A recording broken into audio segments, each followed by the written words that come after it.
Hey guys, how are you all. मेरा नाम है रमनदीप सिंह। स्वागत है आपका मेरे चैनल या फिल्म के अंदर।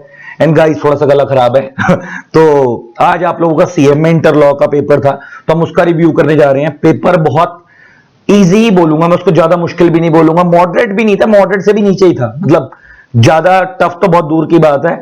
इजी इजी में ही करेंगे। जिसने अगर अच्छे से पढ़ाई कर रखी है तो पेपर बहुत आसान था।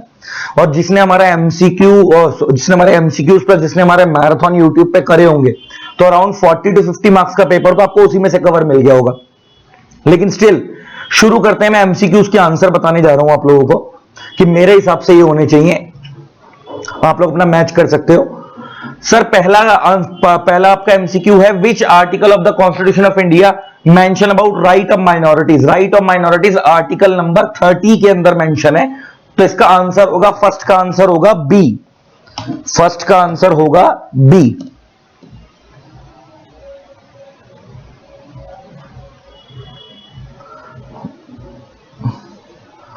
फर्स्ट का आंसर है बी।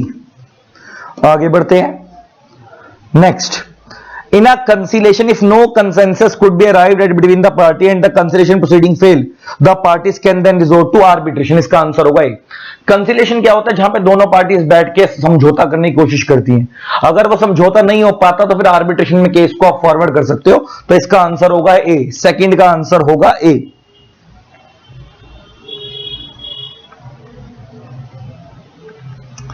आगे बढ़ते हैं। Third, in which of the following are the basic aim and objective Indian constitution discuss. Preamble में कॉन्स्टिट्यूशन की जो समरी होती है कि कॉन्स्टिट्यूशन में क्या राइट्स हैं, क्या ड्यूटीज हैं, वो सब सारी चीजें प्रियम्बल में दी होती हैं। बेसिक राइट्स वगैरह, बेसिक एम्स एंड ऑब्जेक्टिव वगैरह। तो इसका आंसर होगा बी। थर्ड का आंसर होगा बी, प्रियम्बल।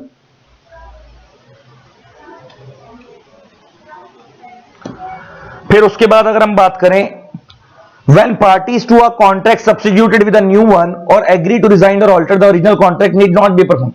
होता क्या है, ये दो पार्टीज ने जब आपस में कॉन्ट्रैक्ट कर रखा है, अगर वो उसको ऑल्टर करते हैं या वो उसको कैंसिल कर देते हैं पहले वाले को और नया एंटर कर लेते हैं, उसको हम नोवेशन बोलते हैं, नए कॉन्ट्रैक्ट को एंटर करना। तो फिर आपको पहले वाला परफॉर्म करने की जरूरत नहीं होती। तो फोर्थ का आंसर होगा C, need not be performed. आगे बढ़ते हैं।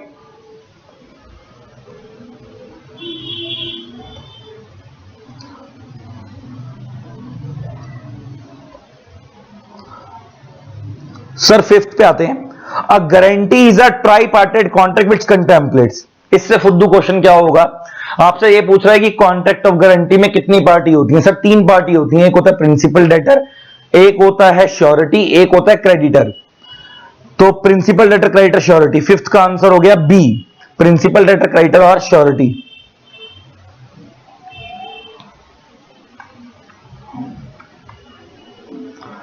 सिक्स्थ के अगर मैं आंसर की बात करूं, if seller makes use of pretended bidding. Pretended bidding समझते हो ना, जहां पे सेलर ने अपने ही कुछ बंदे बुलवाकर बिडिंग करवानी शुरू कर दी।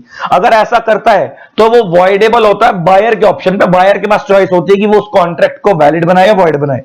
तो सिक्स्थ का आंसर होगा ए।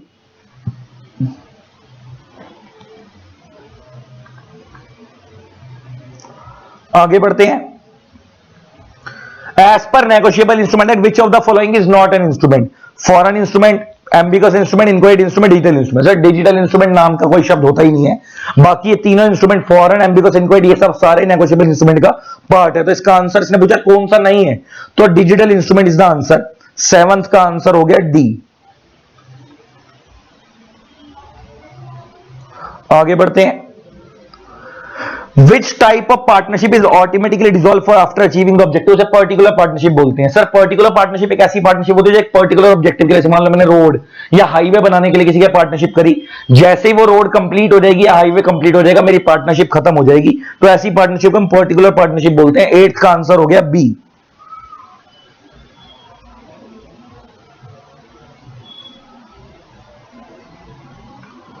एट्थ का आंसर हो गया बी। नाइन्थ, as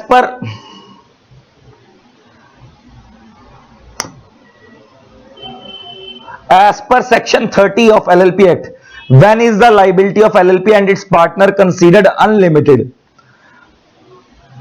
पहला, when the LLP fails to file annual return, नहीं। when the partners act negligently, when the LLP incurs losses due to market fluctuation when any act is committed with the intent to defraud creditors. वैसे इसके अंदर answer होगा D. अगर आप creditors को धोखा देने की कोशिश करते हो और क्रेडिटर्स को नुकसान पहुंचाने की कोशिश करते हो तो उस केस के अंदर पार्टनर्स की लायबिलिटी अनलिमिटेड हो जाती है। तो 9th का आंसर होगा डी।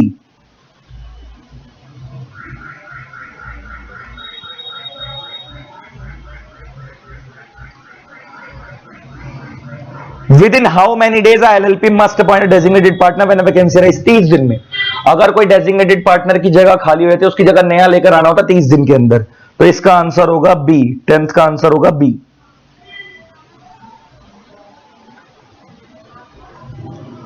11th पे चलते हैं। Which one of the following amount to safety measure? Artificial humidification नहीं, वेंटिलेशन नहीं, first aid appliances safety measure में आता है लेकिन वो प्राइमरी नहीं आता। प्राइमरी जो आता है वो फेंसिंग ऑफ फैक्ट्री आता है। तो इसका आंसर होगा सी। 11th का आंसर होगा सी।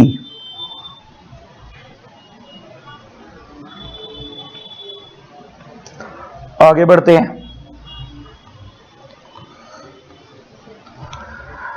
As per section 63 of the Company Act, which of the following cannot be used for bonus shares? Free reserve से तो बोनस शेयर होते ही हैं, सिक्योरिटी प्रीमियम से भी हो सकते हैं, कैपिटल रिजर्व अकाउंट से भी हो सकते हैं, रिवैल्यूएशन रिजर्व से बोनस शेयर नहीं हो सकता। तो इसका आंसर होगा D.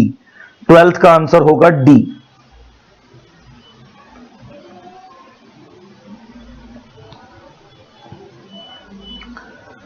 What is the maximum number of directors of a company can have without passing SR? Company law में मैक्सिमम 15 डायरेक्टर हो सकते हैं एक कंपनी के अंदर बिना एसआर पास कराए। अगर आप स्पेशल रेजोल्यूशन पास करवाते हो तो 15 से ज्यादा भी हो सकते हैं। तो इसका आंसर होगा बी 15। 13th का आंसर होगा बी 15।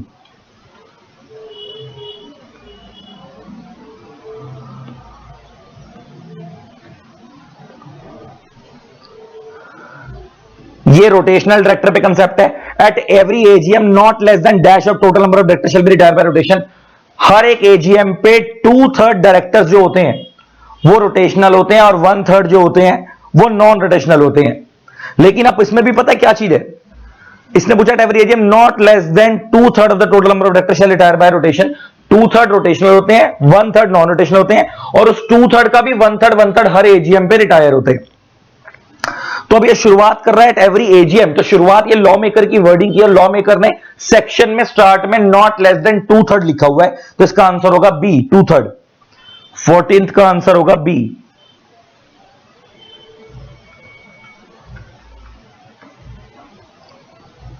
एंड 15th का answer which of the following is disadvantage of business ethics?